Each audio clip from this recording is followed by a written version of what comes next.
Pre-med office hours. It is October 22nd, 2025. And we are That's here crazy.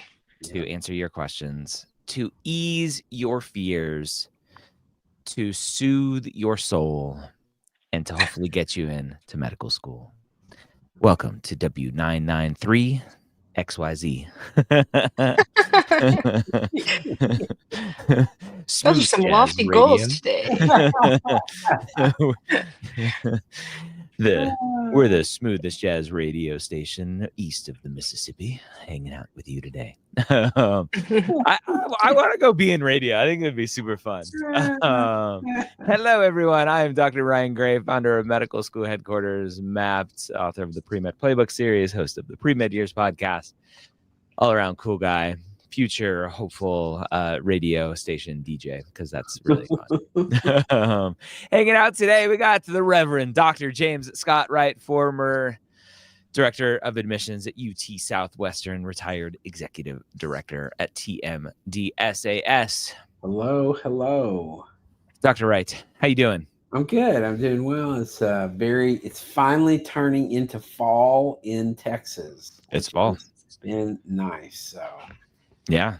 Your senator's gonna head for the beaches Mexico. soon. Yeah, probably. That will never get old. Awesome. Also hanging out with us, and it's the doctor's show. Have all of us been on before where we're all doctors and can? I don't think so. So do we have to call each other Dr. Wright, Dr. Gray, Doctor? I mean, I earned my title. We're not California, and I'm not a DNP, so I'm. It is not forbidden to call me doctor. We can talk about that if you all want. I don't know if you saw the news about that, but Dr. Christine Crispin, former director of admissions at UC Irvine, former director of curriculum and AdCon member at CACMed of USC. Hello. Dr. Crispin, how you doing today, my friend? I'm doing all right. You know, my I don't know what they're like. My in-laws, so to speak, they are on a radio show out in Chicago, and so when we go visit, my husband goes on and does the whole radio thing. I have tons of pictures of all of us in studio. So see, I know people that can help you meet that dream.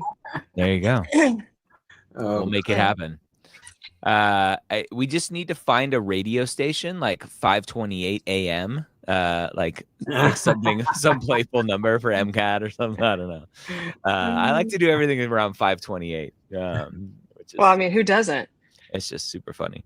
But anyway, we're here to answer your question. Michelle's house, who has, I think it's a daughter. That's working with you, Christine, or with Dina? I forget. I think with Dina.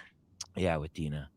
But anyway, the WMC has a virtual med school fair next Wednesday. Do you advise visiting schools apply to and have not gotten an interview yet? And if yes, what to and what not to say? Christine, I'll start with you on this one.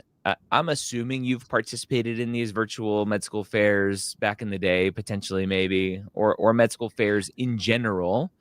I've done a few, not that many. Yeah.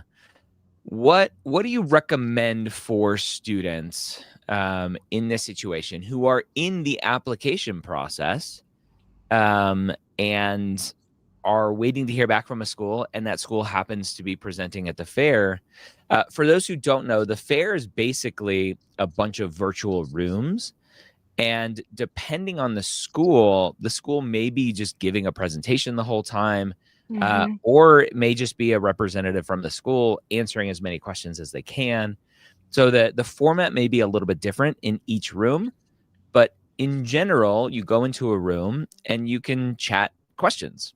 And so for a student who's in the application process, would you recommend they go in and say, hey, I'm in the middle of the application process. I've applied to your school.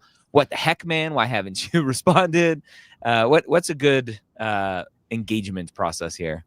I've done the Davis Fair a lot, but I didn't ever table. And so I always presented for hours on end. Yep. when students would come and talk with me, they would, I mean, I think a lot of it's just introducing yourself and being authentic and not, I'm not a fan of selling yourself or, hey man, what's up with this? I think a lot of it's just saying, I've applied, I'm really excited. And I don't know, maybe again, I'm a fan of trying to reiterate why you think you're a good fit and what excites you about the program, and ideally having some questions about the program and Mhm. continuing to learn about it. Yeah. I think one of my biggest frustrations are the questions that are just are completely forced questions because the student Right, doesn't actually have an authentic question. So it's just like right. make a question up. You're like, that's yeah. You don't Do actually your know the answer to homework that. and prepare No. for the school, right? I mean, really, if you're going to take the time to go, then take the time to prepare for a few of your top choices and Yeah. engage with them thoughtfully. You want to be memorable. If you're going to go through this, you want them to go back and look up your application. Yeah.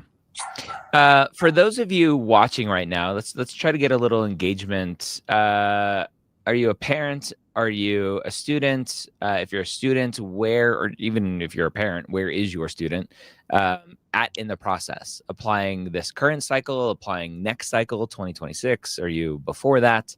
Are you a middle schooler watching, trying to learn? All that good stuff. So good question, Michelle. Thank you.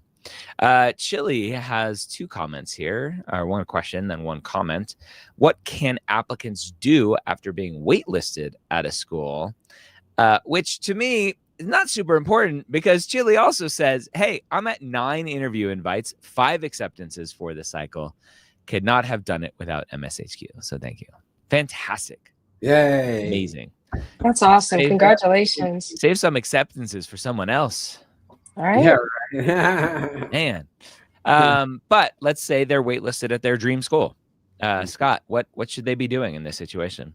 I think I mean I certainly think if the school accepts letters of interest or letters of intent or whatever, I think it's probably a good idea if you're waitlisted to send a note to the school and just express, hey, I'm still very interested. You're my top choice or whatever, and just pretty short and sweet, not a big major ordeal or anything. But and then if you do have some updates, you could put those in there potentially. But if they're real updates, not just I'm continuing to do this or I'm continuing to do that.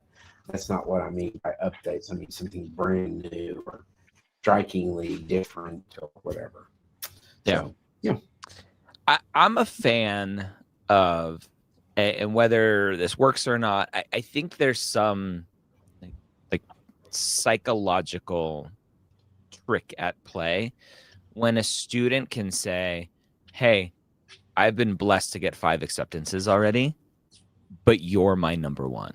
Mm-hmm. Right? To me, from a psychological standpoint, it tells the school this student is being, I can assume this student is being more authentic, saying that we're his number one choice because they're saying they have other acceptances, versus a student that doesn't have acceptances is like, please, like, Yeah. anyone, just take me.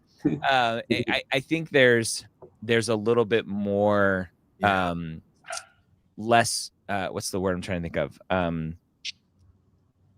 desperation when a student can say, hey, like I've been accepted and you guys still rock and I want to come to you. Something short and sweet maybe there. Especially Oh, it gets towards the end of the cycle. Yeah. We've had students who had acceptances, and I'm getting ready to go look for an apartment or go move or whatever, and I'm on your wait list. Is there any chance I'm coming off? And the dean that I used to work for, she took that seriously, and she would at least give them an honest answer of go get your house or whatever. She tried to really be authentic with that. I have a funny story about that. We we used to do something similar, but we would tell them what quarter of the list they were on. And so one time a guy called and he asked the question, and I said, during the third quarter, and he literally said, "How many quarters are there?" That was Oh my gosh. You're like, now you're in the fourth. Yeah, right. How many quarters are there? Let me see. I love watching football. Those 3 quarters of action right. is just really good. We had He one. was so nervous, I'm sure, but it struck me as very humorous. We had one who got on the wait list and literally wrote a letter of interest or a letter of crazy, giving us the 5 stages of grief on what he felt when he got on that wait list. And he sent it to our like dean of medical education or whatever his role was, who was a psychiatrist, by the way. And how many diagnoses did he come up with? he forwarded that to us so quick. And unfortunately, buyer beware here, they were rejected and they were fairly high on the wait list, but because they showed their crazy super early, we were like, no, thank you. So Wow. please use some sense in writing these kinds of letters because I'll never forget that story. Don't show you're crazy. That's the title of a podcast episode. Yeah. Yep. I usually say keep it hidden until you get the acceptance.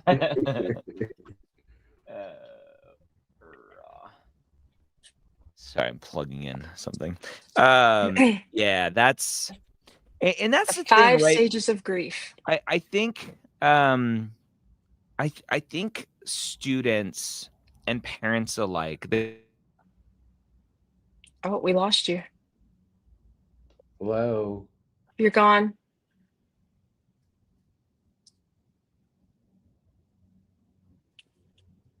Can you hear him, Scott? Nope. Dun, dun, dun, dun. Oh no. Oh. Well, let's see. I'm sure Ryan will be right back, but maybe this is the podcast or the show. I know, right? Let's see. Let's look for another question here. We'll do something else. Here's a question from Ben. What is considered research? For example, I published a case study for professors to use, which only took about 50 hours. Is this worth putting on my application? What do you think about that, Christine? I don't think it's, if that's all you have, I guess you would have to put it on your application. But if you have research is typically you're working with professors in a lab, but it doesn't necessarily have to be bench research. It could be clinical research. It could be working in a community or in a society doing like public health or sociological types of research. So there's a lot of different things. A case study, I don't know if I consider case study research. Yeah, I agree with I think that's the definition of that, Scott. I don't know. Yeah, I agree with that completely. I think it sounds iffy to me. It would be particularly 50 hours is not. I mean, I'm sure it's a lot for your published study. And the other question I have is, when you say publish, what does that mean? Is it self-publishing? Is it, in a journal? Journal, kind of what that's a loaded word there. So I would want to know more about that too. Yep. Welcome back, Ryan. Oh, we can't hear you. Can't hear you. No. It's because I was muted. Oh. No. Let me do one. All right. You still hear me? Yep. Yes. All right. Cool. Yeah. Sorry, the thing that I plugged in just like completely hijacked all the virus. Anyway. Yeah, I'll chime in on this. This case study. Case studies are great, but I think when we talk about research, I think the expectation of research is scientific method. It's hypothesis, data collection, looking at results, and then coming to conclusion. Case studies are very anecdotal discussions, right? It's like, ooh, there was this very interesting patient that came in. they talk about it. That's an anecdote. I wouldn't call that research. Case studies are fantastic and they're important, but I think I agree with the both of you that I wouldn't call that research in what med schools are expecting. NX, do admissions committees send out acceptances to higher stat applicants after interviews? It seems like this is missing, like, to higher stat applicants Sure. or lower stat applicants. Like, Scott, the admissions committee is going to do what the admissions committee does. They're going to hold an interview. They're going to meet the next week, the next month, whenever they meet, and have that conversation on the student. Do you think there's a special carve out for the 4.0 528 students that are like, hey, these students get the automatic acceptance? No, I mean, no, I do not think that that's the way it works. I mean, obviously every medical school is a little bit different in terms of how they do things. Yeah. But I do not think in our current environment that a solely metric oriented process is even, it's not even thinkable at this point. I don't think. Yeah, I don't know. It just strikes me as very different. But yeah, so I don't think that's how it works. I think they may get an early interview grab. Yeah. But that's about it. Yeah. Yeah. Yeah, I have a strong hypothesis that a lot of schools, if not most, sort, right? They sort high stats to low stats, and they just go through the list and go from there. Bryce says, I got accepted to the school I interviewed with. Thank you so much for all your help over the past few months. He was my non-cycle student. Oh, yeah? Congratulations, Bryce. You'll have to email me and tell me which school. Yeah, that's fantastic. Awesome. Congrats. Yeah. Bryce, go tell your friends to come work with Christine and the rest of the MSHQ crew. Sura and parents student applied the cycle, 4DO acceptances. Congrats. That's awesome. No MD acceptances yet, thanks to you all for a successful application process so far. Awesome. Fantastic. Artaven, can you clarify where in the interview cycle we are at? Reddit can't seem to agree if we're early or in the middle of the cycle. How about you stay off of Reddit first? Yeah, right. Rule number 1, stay off of Reddit. This is a hard question to answer, Christine, because it's very hard. Again, schools have their systems, they have their setups, they have the resources that are available to them in terms of human resources and in terms of interviewers and slots, and whether they're in person or virtual or all that stuff. And depending on their class size and historical kind of turnover and how many times they have to turn over that seat. How many people they're interviewing each day. I mean, exactly. So it's impossible. But I think in general, it's still relatively early. Early, middle? Yeah. Or middle early. Or is it middle early? Is it, southwest or west south? I don't know. One of my students this morning, she just emailed me and she'd gotten an interview at Virginia Tech, and her interview is for November 15th. And she's like, that's the only day they gave me. And so you figure they're still booking about a month out, but then there's other schools that are booking into January already. So there's no perfect, Reddit can't agree because there's no hard and fast answer. Yeah. And then some of those schools that are interviewing in January may be interviewing for waitlist spots because they have filled their class already. Right.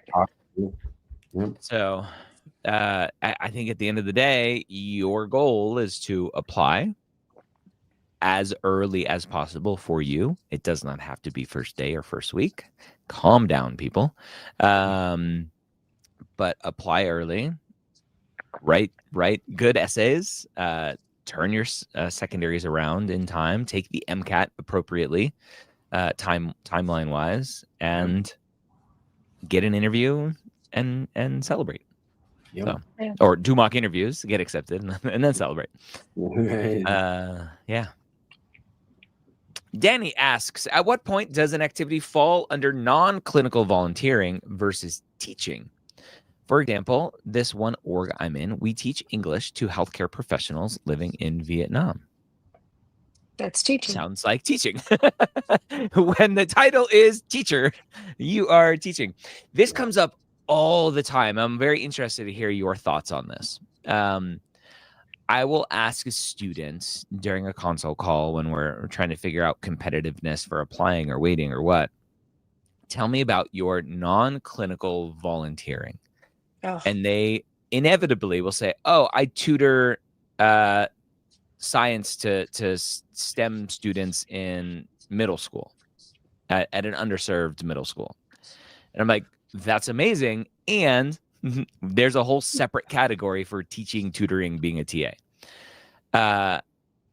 Why is it that doesn't count as non-clinical community service? Why does the student, or do they have to put it into this category of teaching?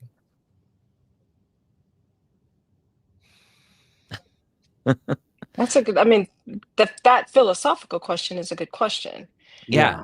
I mean, because it is service. It is non-clinical volunteering. It just happens to be a subcategory of that is also captured separately. Yeah, I mean, I would say it kind of is up to the student to make that call in terms of where they want to put that. As long as they make the case that this is what I think it is, they wouldn't say that in the text, but in the narrative that it's supporting, their contention that this is non-clinical volunteer work as opposed to teaching. Yeah, that's what I would. They draw the connection to the the service to the community rather than the focus on the tutoring. Exactly. Yeah. I'll give a different point of view. I think if I were a school and I saw a student put teaching English to healthcare professionals as non-clinical volunteering and not under the teaching category, I'd be like, did you not see that there was a teaching category? And I'd be like, followed the rules. And I think schools that have some sort of minimums, which I know several that do, minimums in terms of non-clinical volunteering, they have that flexibility to go, oh, this is an amazing experience. It's categorized in the application as teaching, but for our purposes of meeting a minimum, I'm going to count it as non-clinical volunteering. So the school has that flexibility. I would argue this particular experience here, teaching healthcare to professionals living in Vietnam, I don't see that as non-clinical volunteering. Your example earlier of teaching to an underserved community or tutoring and mentoring, there are education gaps that lead to healthcare. I mean, there's a better connection to non-clinical volunteering in that example rather than this example. I agree. Yeah. Okay. All right.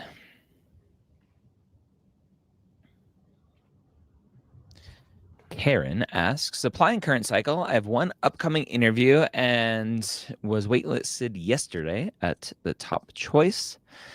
Any advice on activities I should be doing now to include in an update letter? Karen, this is the perfect question to schedule a call where you can go over your current application and we can then say, here's potentially what's missing, here's what you've gained since you've applied and what you can highlight in an update letter, assuming first and foremost that the school accepts an update letter. But I think students want, Scott, they want just tell me the one thing that's going to get me in. It's just, doesn't exist. And there may not be anything missing. Yeah. That's right. Yep. Congrats on the interviews, and a wait list is better than a rejection. Absolutely. Yeah. Here's a question from the Instagram. Let me pull it over. If you guys are watching on Instagram and you post a question, I will post your username on on the website. So do not expect you to post a question in Instagram and remain anonymous. That doesn't happen. So, but I say that because that was a thing. Letters of recommendations. My daughter registered for the MCAT for August 2026. She plans to take one gap year. How do we handle letters of recommendation right now while she's in her last year of uni? So I'm assuming August 2026. They're applying in 2027, I'm assuming, based on how this is written. So your daughter's going to take 2 gap years, because if she's in her last year at university now, she's going to graduate in 2026, but not apply until 2027. That's 2 gap years. Yeah. So before we but anyway, regardless of that, Christine, we often say letters of recommendation ideally are dated the year that a student applies. If a student is interacting with their first year professor, second year professor, and they know they're not applying for a few years, or someone in this situation, they're a senior or junior, but they're still not applying for a few years, what are some recommendations on how to get a letter that kind of follows the guidelines of being dated within that same year? I think it's worth having a conversation with the faculty in particular that you know you are going to ask to write your letter. Maintain the relationship. I've had students go back and still TA or work in a lab, do something to just maintain engagement with that professor, even if it's a semester chat with them, giving them updates of what you're doing and all of that. I mean, there are some schools that are very stringent about the letters that they want. They want 2 science, 1 non-science. There may or may not be flexibility if you've graduated. So you want to make sure you have those letters, and it's going to be on your daughter to maintain the relationship with those faculty. So they feel, it's more important that they feel comfortable writing that strong letter. But just talk with them and tell them what the plans are and ask if you can maintain the contact. Yep. That's the way to do it. Interesting question here from our Gator friend, Melissa. Hello. Go Gators. Does it look okay to take 9 credits? So we got a Crimson Tide. We got what do you guys call it? The Longhorns, Buckhorns? Your Longhorn, thank you. Yeah, some upside down horn, something. No. And we got the Gators. Does it look okay to take 9 credits during my last semester? I'm already a dual major and will have 180 to 190 credits by graduation. Holy moly, that's a lot. Sometimes you change your major. Right. Dual major. Scott, outside of financial ramifications of financial aid, because a lot of financial aid is tied to being a full-time student. Correct. Do med schools care at this point? Like, you got 9 credits. Are they going to nitpick that last semester and go, no, I mean, there's students, you didn't stress yourself. Yeah, there's students that graduate early or things like that. So I don't think it's something that's going to be problematic. Now, what you're saying is it look okay during my last semester. Now, is this somebody that's applying after or during that last semester? So there's a gap year, or is this somebody that's already in the process of applying, has been accepted, and then they're in their last semester before they graduate? And so I'm a little confused on the timeline, because that, in either case, I don't think I would encourage the student to try to take more classes than they need to graduate. Yeah. Yeah, that's a long way to say that, but sorry. Yeah, no, I think I agree. I agree. Don't worry about those last semester. Applying after graduation with 1 gap year. Okay. So it sounds like applying in May or graduating in May, applying that same kind of time frame. Okay. Yeah. Cool. Yeah. Enjoy it. Yeah. Way to go, Melissa. Yeah, and it's not an uncommon strategy for students that know whether it's their junior year or their senior year to lighten the load that spring semester Mhm. so that they can take the Take MCAT, the MCAT. apply, all that kind of stuff. Right, So, right. yeah, if you can make that work, awesome. Go for it. Karma. For career changers, what's considered sufficient or minimum amount of hours, clinical research, and volunteering, or is it purely quality-based experiences?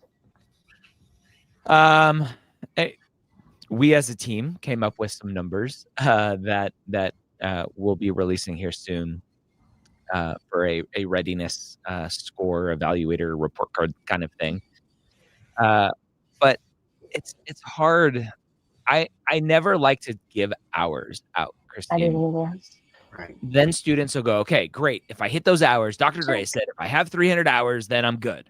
Yeah. And then they check that box off. And I've had conversations with students that are like, okay, I'm a first year student. My plan is between first year and second year during the summer, I'm going to get the 300 hours of clinical experience that I've heard I need. And that way I can get that out of the way and then I can go focus on something else. And I'm like, okay, but then what you're doing to the medical school is showing that you're really not interested in being around patients because In you did it medicine. for Right. and then you stopped doing it.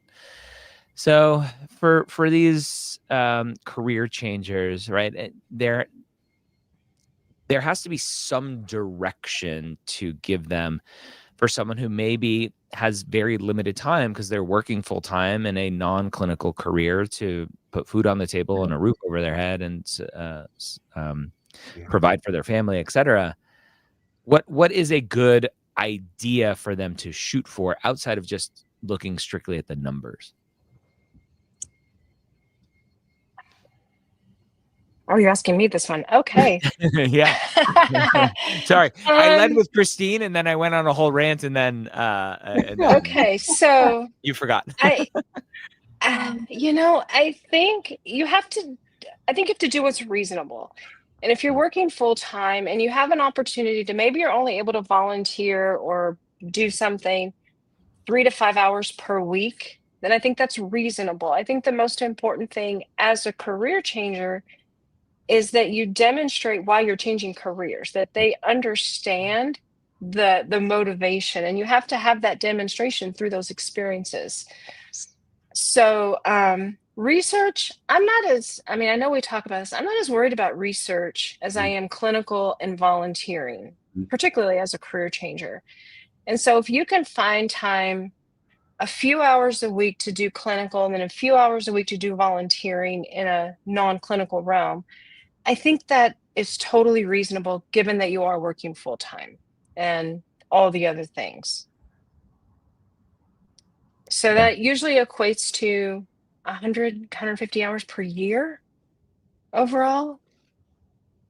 Okay. I don't know. I mean, I think the most important thing is really giving that understanding of the why. What's the motivation for the career change? Yeah. Have the experience, reflect on the experience, communicate what that meant to you and why you want to be a physician and all of that kind of stuff. And I always go to just consistency and recency Yeah. as big goals there. Yep. And yet, let me say one other thing about that one before we move on. And that career changers, I think one of the things about career changers or second career type people or whatever, these very non-traditional type people. What I would say is sometimes they try to do it too quickly. They try to rush it, Yeah. and I think that does limit somebody's ability to get ample numbers of hours in these things if you're trying to do it as quickly as possible. And I understand the older you are, the more you feel motivated to get on with it and do it. But I think you have to be careful and establish a timeline that is appropriate and will allow you to do these things that you mentioned. Yep. Love it. All right. Mashi, So glad I could catch a stream after finishing the MCAT. You're like a new man now. Congrats. Fantastic. Awesome. Jesse asks, do universities care about start and end dates of undergraduate courses? I'm in Canada, and some universities require courses to be taken between September and May. No. Not a problem. That's weird. September and May. That's very strange. Well, no, I mean that's a normal. That's a normal academic calendar year. Yeah. Not you can't say academic calendar year. Normal academic year of both semesters. So incomplete library. Aren't all libraries incomplete these days with banned books and other stuff? Applied early in May and turned secondaries in about 2-ish weeks, mostly in July and August. I've received 1 MD interview so far. Is there anything else I can do at this point in the cycle? Again, incomplete library. It really depends on what you're missing, right? Scott, it's hard to just look at this and go, oh, like we know exactly what's going on. And so there's not enough information here to incomplete library, like meet with your undergraduate advisor and or one of our advising team and just lay out your whole application so we can pick it apart and go, here's potentially what they're seeing and why you're not getting more interviews. So it's hard. I think the rubric would be, and you guys can add to it, like stats, are they good enough? And what is good enough depends on the school. So MCAT, GPA, are those good enough? If those are good enough, we put that aside. Clinical experience, shadowing, non-clinical community service, kind of big 3 for us. Research, 4th or 5th on the list. But then if those are there, how did you communicate that on the application through your writing? Did you come off like an arrogant kind of person? Did you come across sincere and authentic? So much to look at. Yeah. Anything else? Did you write it as a resume as opposed to really being reflective? Yeah, good point. Yep. Yeah. Our friend Vanity Nutrition just popping in to say hi. You're in good hands here. I went from 1 acceptance in the Caribbean to 4 interview invites and 2 acceptances, all U.S., with the help from this team. Vanity was a part of our application academy. Congrats. Also looking forward to that FSU UF game next month. I'm trying to go to that game. I'm trying to figure that out. We have a lot of travel next month, but I'm trying to figure that out. I would like to go to a game this year. All right. Regarding stats, I scored a 513 on my MCAT, 130, 126, 128, 129. Unfortunately, it's lower than my average by about 3 to 4 points, but I keep telling myself that it would look weird to retake. Regarding, nope, that's 1 of 2 still. The second one didn't come through. All right. He's still typing it. Type that second one. We'll come back to it. 508, a bad or a good score? Do we get to hold a sign up, like, and flip it one way or the other? Oh, yeah. Let's just do thumbs. Keep alive or kill. Yeah. 508, Christine? I think it's a solid score. I mean, you know my one from this year that I've talked about. You never know. I mean, if the MCAT were the only sole factor in the decision, maybe not as strong. Because there are so many different factors that go into this, it can work. And this is where I get flamed online by crazy pre-med students that they yell at me for saying, "Oh, Dr. Gray just says MCAT score, GPA have to be good enough because they do. He makes money on helping students, and so he wants everyone to apply." Like, no, that's not why I say that. I say that the MCAT score and GPA have to be good enough because there's no one single number that we can throw out to say this is the number. Right. Every medical school has their own data to say these are the stats that we have found are successful at our school based on our curriculum, based on the support structures we have. And we saw a student this year get an interview at a very prestigious institution with a score lower than a 508. And we were like, okay, great. Now we know that school looks at that score. And so that is good enough for that one specific school. At another school, it may not be good enough. So it really just depends. And that student had a solid GPA and really good experiences and was super reflective. So it isn't just a one-factor game. Right. Yep. That's right. Yeah. When someone asks me a 508, I'm like, it's a good score. It's not fantastic, but it's good. It's within one standard deviation of the average for MCAS schools. I had a dean that used to say one standard deviation below the mean is where she would, she looked at it. If they were more than 2 standard deviations out, that was more problematic to her. Yeah. So. Yep. The follow-up question here: 3.7 GPA, 6 DO interviews, 3 acceptances, no MD interviews. Yeah. There's so many more factors that go into why you're not getting an interview outside of just GPA and MCAT score. And I don't know how often we can stress that, how much we can stress it, how we can say it differently. There's so many other factors that go into getting an interview invite than just MCAT and GPA. But the reality is you're going to be a doctor. Yeah. You have 3 acceptances. Yep. Whoop, whoop. Yeah. So stop focusing on the MD. You're going to be a doctor. I can't, it's so funny. I think the biggest, I talk about this often, the biggest anti-DO bias comes from pre-meds. Outside of that, 100%. Yes. there's just, it stops 100%. after that. Yeah. So. Yep. All right. The second half of Mashi's question, the first part was, I got a 513. I was scoring a couple points higher. Remember that MCAT confidence range is I think plus or minus 2 points. So if you're 3 points off, you're right around where you should be. Scott, would you tell a student to retake a 513? No. Christine, would you? No. Yeah, I think the only time I would tell a student to take a 513 is just based on them. Like, are you going to go through this process and wake up every morning and regret that you didn't take that, retake the test? And it's almost always the students that were consistently scoring like 523, 525 on their full-length exams accurately, right? Under testing conditions, normal timing, all that kind of stuff.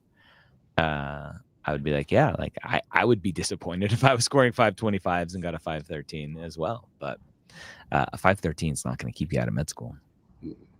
Considering it's higher than the national median, yeah. Yes. All right. Let's see.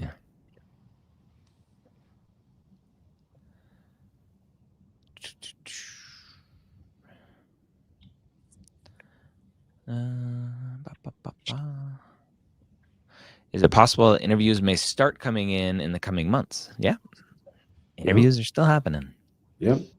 So, but again, like if you applied early, potentially, and you're not getting any interviews, then the question is, why? And again, schedule a session with one of the advisors, look over the application, pick it apart.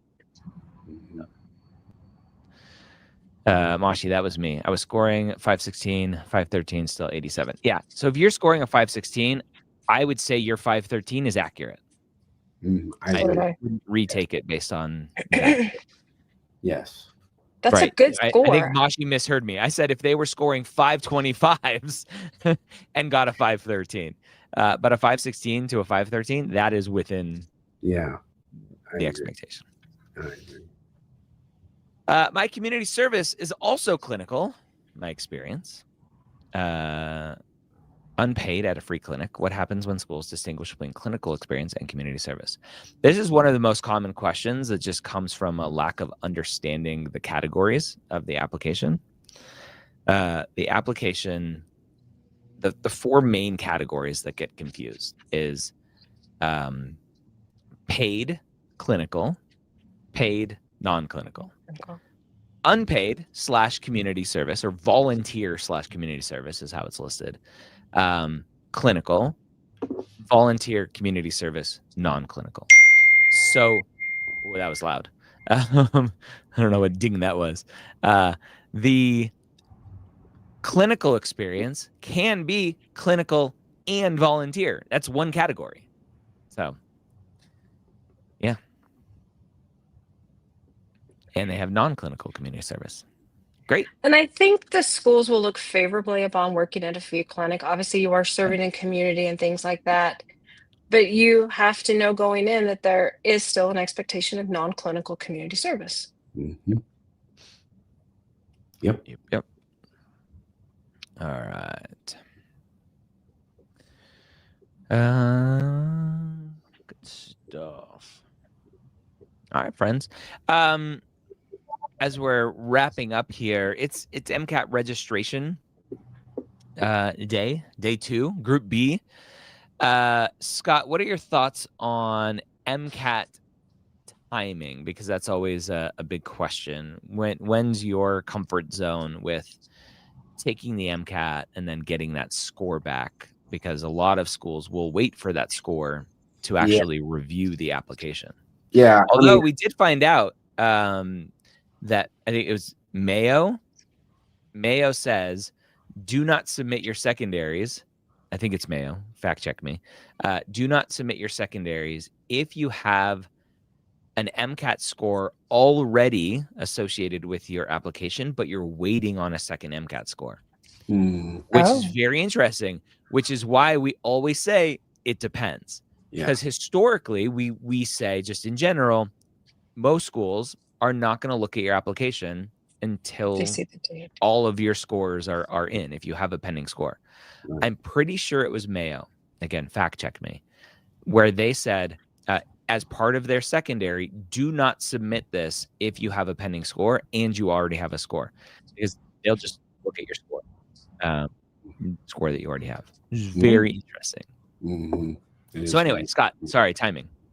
No, I just think, I think optimally, I would say January, because that gives you plenty of time to retake the exam and still be in good timing if you had to, if something, wheels fell off or something and something happened. So I would say January. When you push it further, you could, collapse that a little bit into February or March, but optimally, I think January is a good date. Those January dates are pretty popular too, for that very reason. Yeah. So Laxmi, who asked the question about community service, I know that VCU Med has a community service requirement of 100 hours and a clinical experience requirement of 80 hours. And this is where I get frustrated with just the language that that we use generically and that is on AMCAS. Like, I think it should, the language should be switched, where it's clinical or non-clinical is the leading description, and then it's clinical paid or clinical unpaid, clinical community service, and then non-clinical community service. And it may be a semantics thing, but if VCU says, hey, we have a community service requirement, they need to say community service non-clinical or non-clinical community service to differentiate that from the rest of what potentially can be considered community service. So I think it's just a language issue that people aren't using words appropriately. And so I have the VCU website up because I wanted to see exactly what potentially they have. Let's see.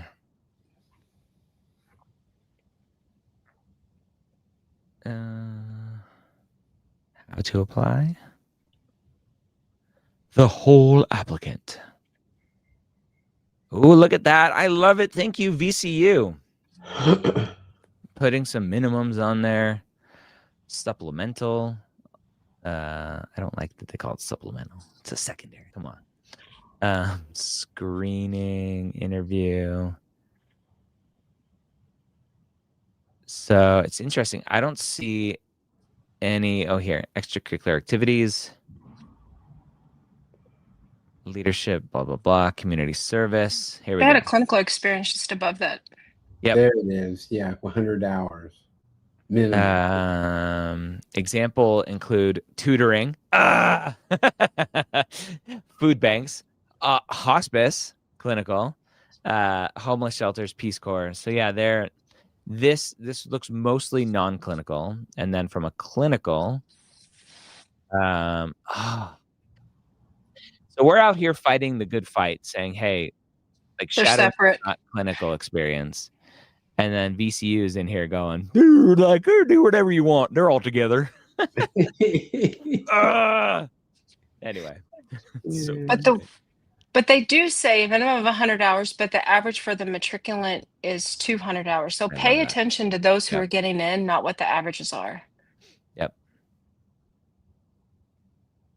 Yeah. I am going to talk to them at the conference if I see them, or I'll email them and be like, can you split out shadowing? Yeah. Anyway. And take hospice out of volunteering and put it back in clinical. Right. Yeah. And put tutoring in its own category. I'm sorry. Can I just redo your website for you? Here's some unsolicited feedback for you. I actually know someone at VCU, so I'll message them first. It's actually a friend of Dina's, and how I got connected with Dina on her team was through this other person. So cool. So I should assume community service equals non-clinical. Absolutely. Yes. Yes. Absolutely. Yep. All right, friends. We'll call it quits there. Yeah, their transparency, at least. Love it. They're trying to put stuff out there to tell you something concrete. Yes. Yep. 100%. We're here almost every Wednesday at 1 p.m. Eastern, MCAT office hours on Tuesdays at 4 p.m. Eastern to answer all of your MCAT questions. Stay tuned for some exciting stuff coming in the MCAT space from medical school headquarters. And if you need help reviewing your application, why you're not getting interview invites, or you want to make sure that you do get some, hopefully, interview invites next cycle, come learn how you can work with our team to help with your essays and brainstorming, all that stuff, and interview prep, all those thousands of questions that you have to answer and decide on when you apply to medical school. Mm-hmm. Have a wonderful day, everyone. See you later. Bye-bye. Bye.